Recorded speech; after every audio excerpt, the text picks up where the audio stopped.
The man behind the glass. If you've been following this far, you already know, this isn't just a story about a prison. It's about what happens when truth itself gets locked away. Before we go deeper into the final chapter, subscribe, like, and share this, because what you're about to hear was buried for years behind concrete, steel, and silence.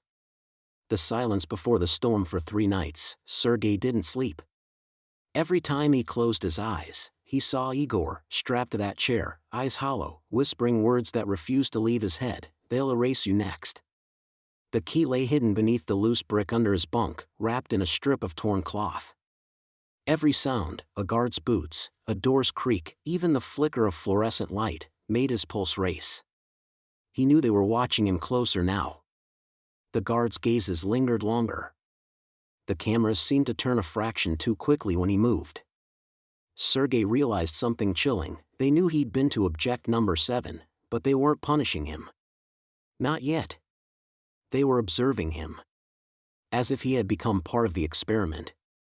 The warden. The next morning, a voice crackled through the intercom. "Antonov. Cell 42. Prepare for transfer." His blood froze. Transfer could mean anything: interrogation, isolation, or worse.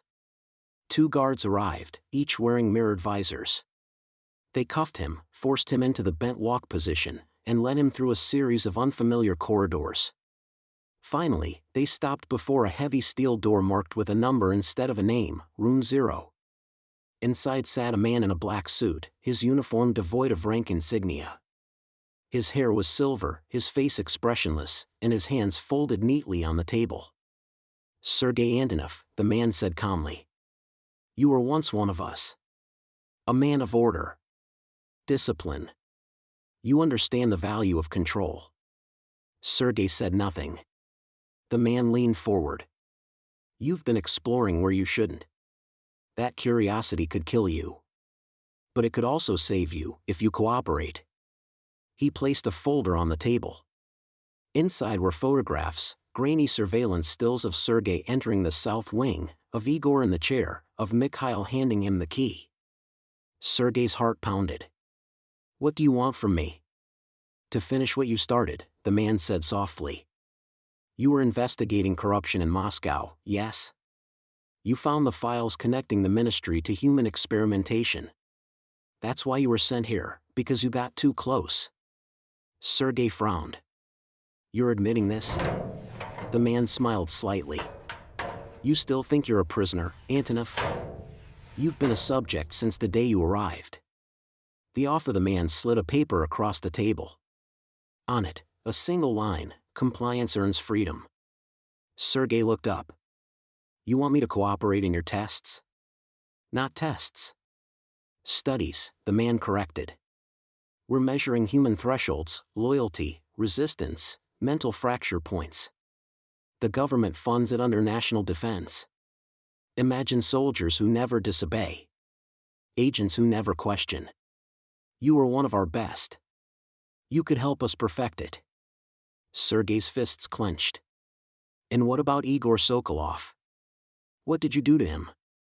The man's eyes didn't flicker. "He volunteered. At first." Sergei stood abruptly, but the guards at the door tightened their grip on his shoulders. "You think we're the villains," the man said, his tone almost pitying. "But the world outside is worse. Out there, you were betrayed. In here, at least betrayal has a purpose." He nodded to the guards. "Return him to his cell. Let him think about the offer." The hidden ally back in his cell, Sergei sat in silence for hours. His thoughts churned, freedom in exchange for his humanity. It was the same deal he'd refused years ago, the one that destroyed his life. That night, Mikhail returned for his patrol. His red armband was gone. He looked exhausted, eyes bloodshot. "You shouldn't have gone down there," Mikhail whispered. "They know everything." "Why are you helping me?" Sergei asked quietly. Mikhail hesitated. "My brother was here. They said it was for rehabilitation, but I found out he died in object number 7. I can't stop them alone." He slid something under Sergei's meal tray, a microchip no bigger than a fingernail. It's a data chip, he said. I took it from the warden's office. It has footage of what they're doing. If you can get it to the outside network, the truth gets out. Sergei looked up. How? There's one way, Mikhail said. Through the delivery tunnels. Food shipments go out once a month. The next one's in 2 days. Before Sergei could respond, Mikhail added in a whisper, if you get caught, I was never here. Then he was gone. The escape 2 nights later, when the siren signaled the midnight shift change, Sergei acted. He retrieved the key and chip, then used the same maintenance hatch he'd opened before. The corridors hummed with generators and distant machinery. Every shadow could be a camera. Every silence could be a trap. He reached the lower delivery bay, a dim chamber filled with crates and supply trolleys. A faint shaft of moonlight slipped through a grated vent above. He found a crate marked export, non-perishable. He pried it open, climbed inside, and buried himself beneath layers of dry food bags. For the first time in years, his heart dared to hope. But as the forklift lifted the crate, he noticed something that made his stomach drop, a small red light blinking inside the lid. A tracker. They knew. The crate stopped moving. The lid opened, and the warden stood over him, holding the same folder from before. I told you, Antonov, he said coldly. You're not escaping. You're evolving. Guards surrounded the crate. One of them injected something into Sergei's neck, cold, sharp, paralyzing. The world blurred into darkness.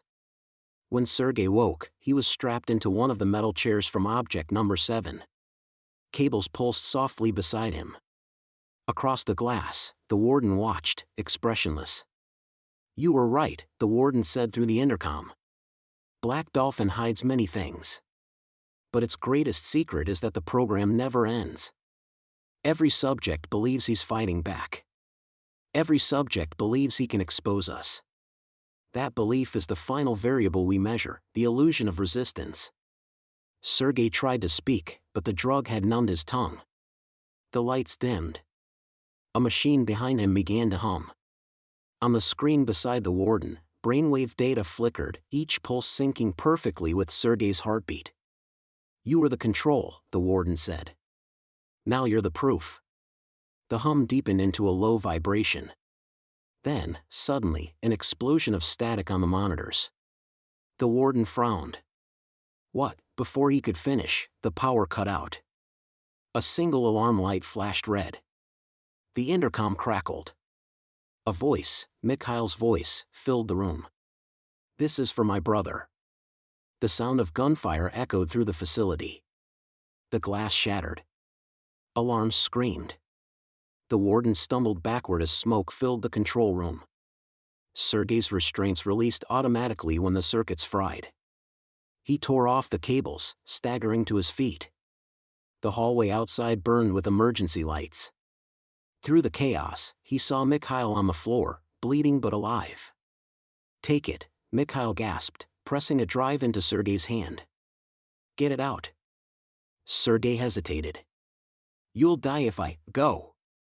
The truth beyond the walls. No one knows exactly how Sergei escaped Black Dolphin that night. Some say he died in the fire that consumed the South Wing. Others claim he surfaced weeks later in Kazakhstan, carrying with him proof of the experiments, files, videos, names.